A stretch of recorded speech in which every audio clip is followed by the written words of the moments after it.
Let's take a breath. Let ourselves arrive here. Thich Nhat Hanh has a tradition of saying something on the in-breath and something on the out-breath as you do meditative breathing. And so on our in-breath, we're going to say present moment. And on the out-breath, sacred moment. And so I'm going to ring the bell one time, and we'll just take 3 breaths following that. Present moment, sacred moment, just to yourself.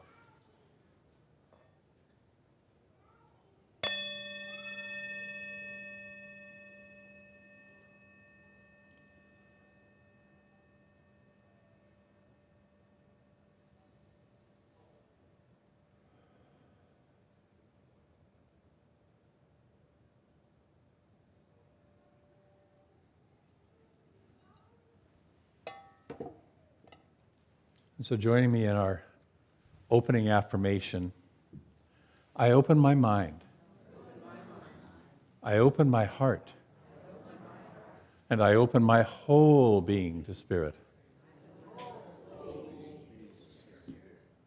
We have our wonderful practitioner, Buffie Finkle, who led us in our meditation earlier and is going to do our opening prayer and candle lighting. Buffie. Thank you. Good morning, everyone. Good morning. Is this on? There it is. Me.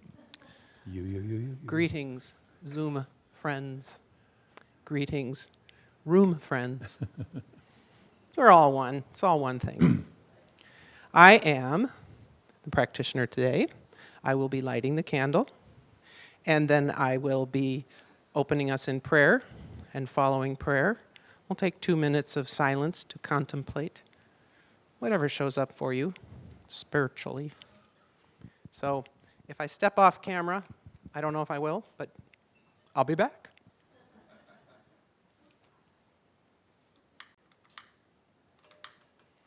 We call this a reminder that the light is always within us. Can't leave it on all the time because it's dangerous. It's a metaphor. Got that? Yeah. Cool. Y'all are smart.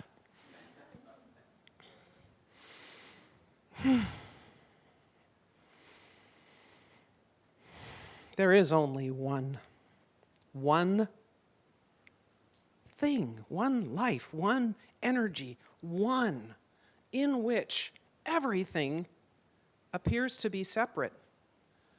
Key word is appears, because we're all part of that one thing. This one thing is love. And it shows up as trees, and it shows up as horses, and it shows up as shoelaces, and it shows up as friends, and it shows up as joy. It shows up in all these ways. It is still all one of the one. Each of us is one of the one. And although it feels like we are not, it feels like we are separate, but we aren't. Because we are of that one. So today I know that I am one of this joy. It overflows from me. I cannot stop it. And don't wish to, because it feels so good. This joy, this effervescence, this flow of love, this flow of wisdom, this flow of everything. Prosperity is one of those words we use to say, prosperous. I do really well. I prosper. Each of us prospers in limited ways, and all of us can prosper in unlimited ways if you simply open your arms and say yes. So I know for myself that I say yes. People say, how are you today? And I say fabulous, because when you call fabulous, it comes. So let us each call fabulous and allow it to come. Give it a room in your heart, a big room with soft, comfy couches and lovely chocolate, if you like chocolate. Allow that fabulosity in your life. Yes. Unlimited words even, unlimited. Allow it to overflow. It's all in effect, as Ernest Holmes says, it's all in effect. And I choose to affect overflowing. And I invite this experience to each of us, this overflowing good, love, joy, fabulosity, let's call it.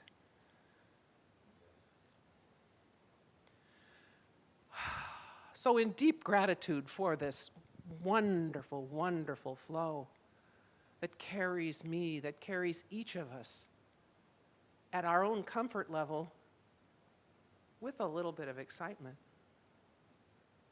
I release my words into that law that says, yes, ma'am, you wanted fabulous, you got it. Just like that, because that's the way it works. And releasing my words into the law, buoyed on this joy, I say, and so it is.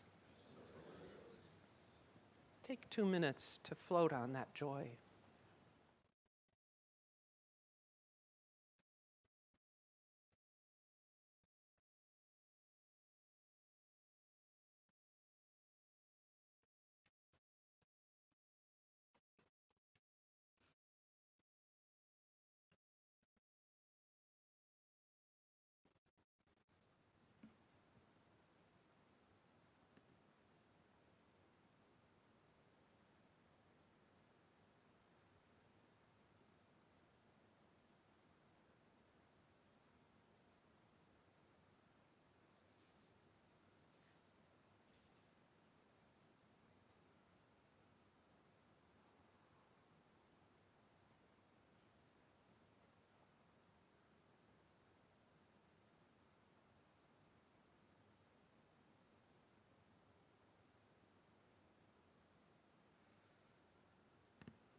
So this whole year we're talking about living everyday wonder.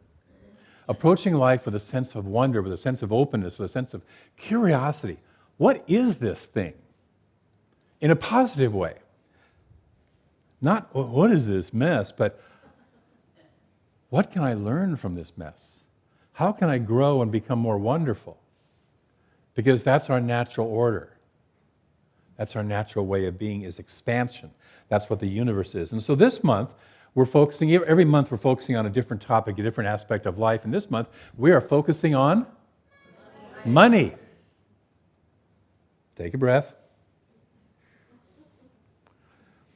Just notice if you had any thought that came up, oh my God, they're talking about money in church. Well, the only time they ever do that is when they sit there and go, please, please give us money. But it's not that. So take a breath, let yourself expand, let yourself soften. And our topic today is money, so they say, which those of you who are aware may know comes from an old Pink Floyd song called Money. And the full phrase is, it's a limerick, it's money, so they say, is the root of all evil today. But if you ask for a rise, that's no surprise, they're giving none away.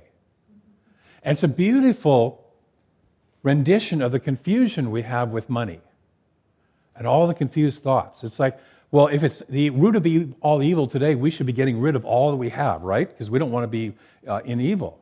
But if we ask somebody for money, no, I'm going to cling to it. Very confusing. So we're going to look at that today. We're going to look at the myths around money. Eric Butterworth, in his book Spiritual Economics, which is a book, by the way, that should be on every one of your shelves, and you should read it at least once every year.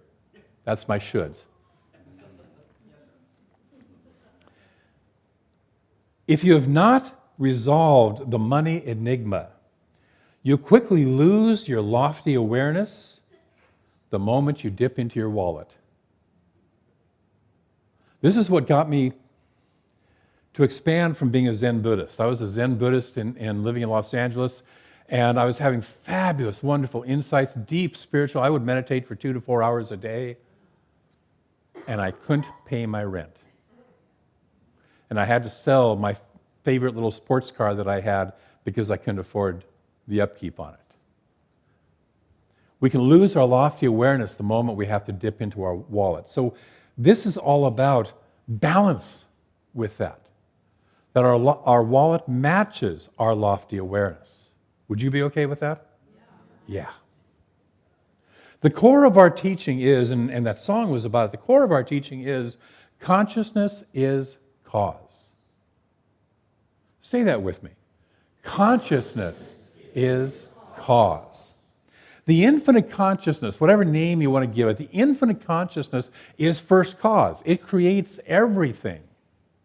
It has created everything. It is right this moment creating everything. It is going to create everything that's going to happen again or more of. It is a constant creative process. It is not a thing. It is not a big being in the sky. It is a process of the creation, the expression, the expansion of its own nature. It's the creative source of all being. And our individualized consciousness is cause within our own experience of life. See, we have the ability to mirror that infinite consciousness in our little location, our little locale of life as myself. We don't control the universe, have you noticed? Okay?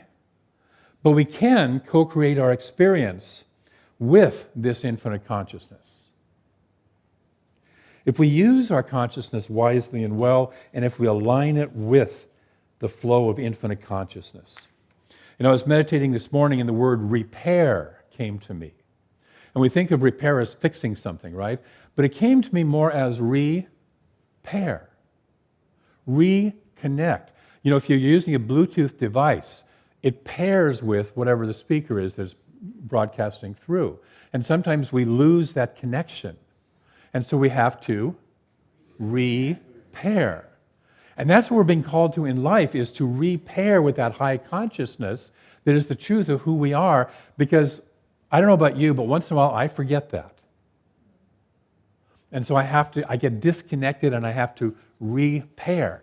That's why we do daily spiritual practice, is to take that time to reconnect, to repair with that broadcast, if you will, that's coming.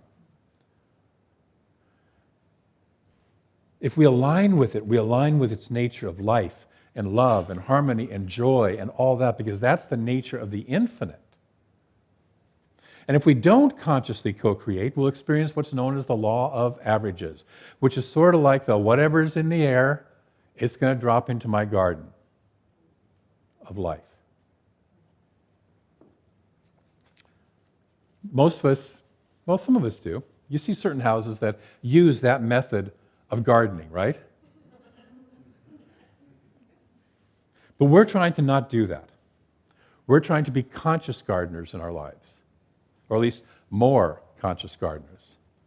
So money is one of the most charged aspects of life. Would you agree? Okay. We talked about this last week. There's 3 taboos that ministers are not supposed to speak of from the pulpit: money, sex, and politics. And so we're talking money today. Sex, somewhere down the road. I've talked politics occasionally. The thing with politics to remember is it's all one. The thing with sex to remember is it's all one. The thing with money to remember is it's all one. So money has this cloud, if you will, of stinking thinking around it. It has old myths and mistaken beliefs that are surrounding it. It's infused with emotional charge surrounding it. Have you noticed? So let's see if we can dispel some of those clouds and rise into a clearer era of truth. Louise Hay said, "You can't clean your house if you can't see the dirt." And so let's do some house cleaning. Yes? Yes. Dirty myth number 1. Jesus and other spiritual teachers were poor. Breathe. You'll want to breathe a lot during this. I've been criticized. I say take a breath too often, so I'm just going to do it right now. Take a breath all through. There's actually no indication that Jesus was poor, lacking for anything. The myth came out of the birth story that's only in the Gospel of Luke, which has him born in humble circumstances, which is the way that that Luke wanted to present Jesus. But he was born in humble circumstances not because his parents were poor, but because there was no room at the inn. Yes? You don't go to the inn to find if there's room unless you can afford the inn. It just, if you're traveling 90 miles across the desert with a 9-month pregnant woman on the back of a donkey, you're probably going to arrive a little later. So there's simply no room at the inn. In Matthew's birth story, there's Magi, the wise men, who arrive at the house where Mary lived in Bethlehem. And they brought gifts. What was the first gift? Gold. Doesn't sound like poverty to me. Whatever that comment was, I didn't hear it. During his ministry, Jesus had a bookkeeper. Who has bookkeepers or accountants? People who have money to keep track of, right? He wore a seamless robe. He hung out with rich and poor, which was really destroying the classism of his day, flying in the face of that. Because the poor were supposed to be hanging over here and the rich were supposed to be hanging over here, and he's going back and forth between them. Doesn't care. Nowhere does it ever say that he couldn't afford to do something or go somewhere due to lack of money. Never in the New Testament do you see, well, I'd like to go over there, but I can't afford it.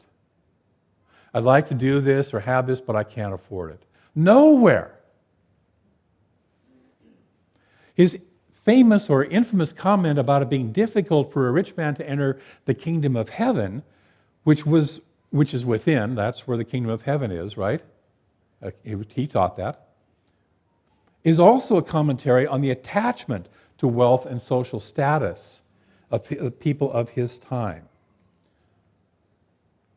And by the way, that comment that he made shocked his followers, shocked his disciples. They replied, this is what people don't mention when they're doing this Bible story, is they don't do the next 3 verses, which are interesting verses. Because they replied, who then can be saved? Because the idea was that God loved the rich and that they were the ones who were going to be saved. And if he's saying, well, it's more difficult for a rich man to get into the kingdom, then who's going to be saved?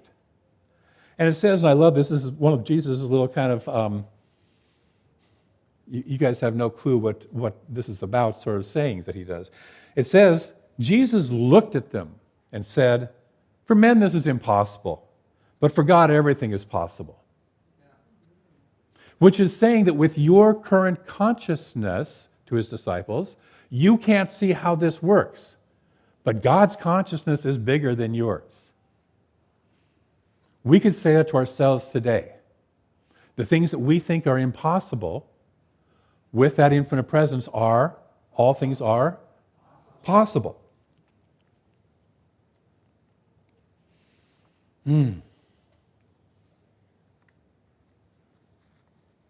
The Buddha,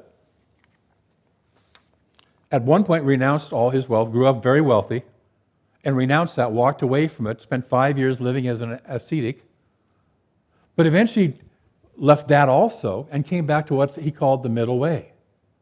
A balance between too much and too little, something in between. And his father and his wife both became disciples of his later on, which meant he had access to the family wealth. And again, there's nowhere in the record of Buddha that says he couldn't afford to go somewhere. Muhammad was a rich trader who married a wealthy widow before he ever started getting the downloads from the angel Raphael in the cave. He was well off. The Taoists, Lao Tzu and Zhuangzi, were both government officials, respected government officials, with no indication of poverty.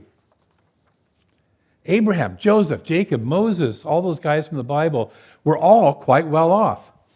One of my favorites is Yogananda. Paramahamsa Yogananda said, there are two types of gurus, very skinny and very plump. And I am of the latter. Meaning those who deprived themselves of everything and those who enjoyed life. Very much. So it's time to let go of the myth of the poverty-stricken spiritual teacher and leaders, including ministers, by the way. Stinkin' thinking myth number 2. Debt and loss are realities. Take a breath. I know I wasn't going to say that. It's a habit. Within an infinite oneness, there can be no loss and there can be no debt. How can a oneness owe itself anything? How can a oneness lose anything? The experience of debt occurs when we agree to pay for something over time. And we can do that from a consciousness either of trusting the flow of money, recognizing I don't have all that I need right now, but I trust that it's going to come. Or we can do it from a consciousness of fear and a belief that the universe won't supply our needs, so I got to do it this way, this time. Ultimately, God can't owe itself anything. There's only infinite abundance. Breathe that in. You and I are in a field of infinite abundance. While on the human level, we may feel like we may have the experience of owing, as spiritual beings, we don't owe, and so what we're here to do is embody the spiritual truth of our lives more and more. And to do that, we have to get rid of the idea that there's not enough, or that there is enough for everybody else but not for me. That happens to be one of my particular little things. The kind of debt that creates problems comes from an overall consciousness of lack and distrust of ourselves and of the universal flow. The consciousness of lack and the consciousness of distrust. Or the other way that we can get ourselves into trouble with debt is overestimating our current ability to manifest the good, which, while it's infinite and infinitely available to us, can only show up at the level of our current consciousness. Okay? I've watched churches go into really ugly debt because they want a new building or they want a new something or other. I'm not talking about this church, by the way, just to be very clear. But they go with, oh, God will supply the money. And there's nothing to back that up. There isn't the consciousness to back that up. So that's how we can get ourselves in trouble with debt. Loss comes when we believe money or good is ours and there's only a limited supply coming from limited channels. It can only come in certain ways. I lose my job and therefore I think I've lost my financial supply. When we let go of both possessiveness and belief in only certain limited channels and realize that money is only one form of infinite wealth which flows and constantly changes form. Every spiritual teaching says form is in constant flow and change.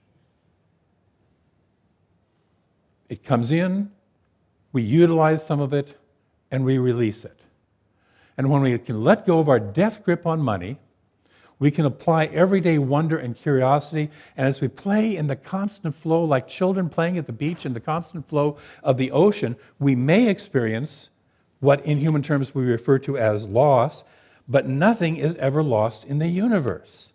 Forms change, but the essence is never lost. We are conscious co-creators, and we can both recognize the flow is happening, we can be open and curious about where and what the next and even more wonderful flow of good to replace the one that just disappeared will be, and we can call in that good. We can call it forth. A couple of years ago, I was teaching a class, and a person who was in the class was scammed out of $800 felt really bad about it, identified themselves as being stupid, as being gullible, all sorts of stuff, all sorts of emotions showed up about that. And so we started talking about that in the class, and we used that as an example to get rid of all that story, to get rid of all those beliefs, and open up and say the universe can show up again. And 2 weeks later, a friend of theirs who owed them $1,000 that they thought would never, ever, ever come back, called them up and said, I just came into some money, and I'm repaying you right now the $1,000 that I owe you. 800 gone, 1,000 comes in. It goes out over here, it comes in over here. Breathe. Can we be conscious? Can we be trusting enough in the universe, curious enough how it's going to show? We can put a claim into the universe, if you will, to replace the apparent loss, knowing that nothing is lost in the universe, and preparing our consciousness to accept the ever-present opulence of this universe. Ever-present opulence. Ernest Holmes says the idea that it is wrong to treat is our affirmative prayer process, the idea that it is wrong to treat for what we call material good is based on the belief that reality, capital R reality, and actuality are separated by a gulf which can be bridged only through individual suffering, impoverishment, and misery. That man may be redeemed in some uncertain future, but not here and now. If you're afraid to pray for money, or any other form of material good, that's what's going on underneath that. It's an old stinking thinking thing. So let's take a look at the third and final stinking thinking myth we're going to look at today, shame and fitting in. If we were raised in a shame-based home, church, school, culture, did I catch everybody? We learn to feel shame and guilt about everything we desired, especially highly charged things like money and sex, both of which are forms of divine energy when understood rightly. And we were taught that we were just plain wrong whether we were too much or too little, whether we wanted too much or too little. And then our parents didn't know how to deal with all this because they had their own money issues going on and their own generationally passed down, culturally passed down stuff going on. So they fought, they hid, they didn't talk about it, they overspent, they underspent, they found all sorts of other dysfunctional ways of dealing with money. I bet you there's at least one person in the room besides myself who had a parental experience like that. Okay? Don't stick your hand up. And we learn to either be quiet and fit in, or to rebel and fight as acting out, without understanding why, without understanding the underlying stuff that was going on. And we are often still acting out those patterns. Many of us are afraid that having a great deal more money or good would cause us to lose friends and not to fit in with our family, with the culture in which we were raised.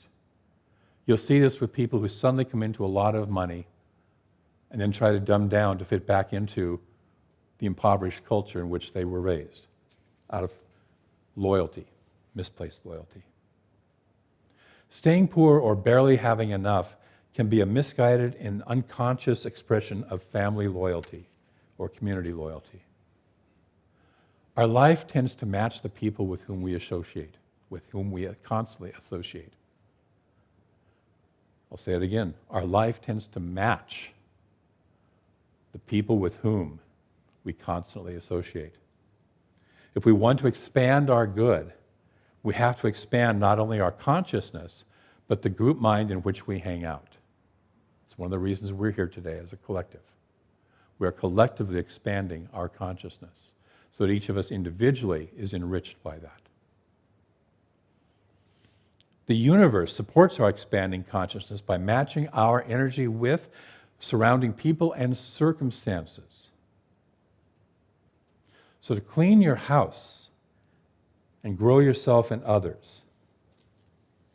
Ernest Holmes says, in creative mind and success, the thing to do is not to try to unify with people, but with the principle of life behind all people and things. This is working from the center and not the circumference. So this week, your personal practice is, like last week, take out a $100 bill or a bill of some value, or really look at your checking, your savings, your investments, your income, and your outflow, to pay attention, to just be with it, to just notice it. Bring your awareness to your money. Ask your mind to reveal to you what old stories and myths are hanging around, creating mischief in your current experience. I know we've got trick or treat coming up, but we want to get mischief out of our consciousness, right? Become curious. Apply everyday wonder about old stories or patterns you learned. Investigate. Are they really true? Capital T, true. And ask these stories, why they are still hanging around, or ask yourself, why am I still clinging to this story? What's my payoff? What does it give me? And just notice.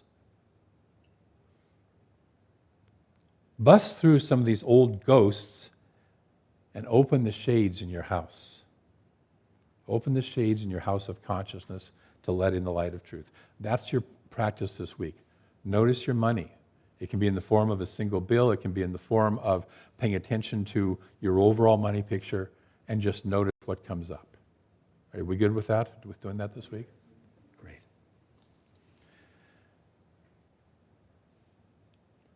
Next week, we're going to have our youth with us supporting our abundance consciousness. So I look forward to seeing what they're going to create. Yeah. I want to close with a quote from Phil Lout called, "Money is my friend." We're going to do the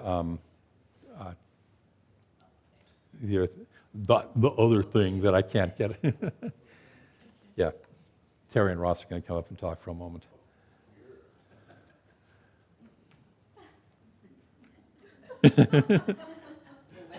I love you. I love you guys. We are blessed with this music team, aren't we? Yes.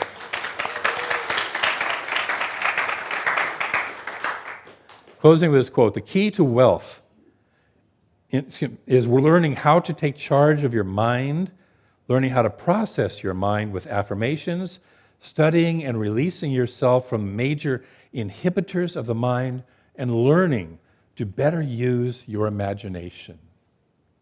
Said most simply, increasing your wealth is a matter of increasing the quality of your thoughts.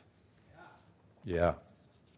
So we have an affirmation, and hopefully we're on the same page. Yes. So if you'll say this with me: I free my mind to be an open conduit of God. One more time. I free my mind to be an open conduit of fabulosity. Yes. So it is. So looking around at the faces of God, feeling the hearts of God, recognizing that yours is one of that. I go within to that connection that is both within and all around, to that infinite oneness, that infinite fabulosity that is all that there is. It's all that there is. As we let go of any belief that it's not, any belief that we're separate, we recognize that we are one of this infinite presence. We are the love because it is love, pure love. It is not a being that is loving, it is love itself. And so, because we are one of that infinite oneness, because there's nowhere else to be in an infinite oneness, but inside, we are within. We belong. We are included in this infinite oneness. And so we take that into our hearts and our bodies and our minds and allow that blessing to resonate through us throughout this week. As we contemplate the divine thing known as money, because everything is divine, we allow the love of money to shine back at us, to be loved by God through money. And it is good, and we are good, and so it is.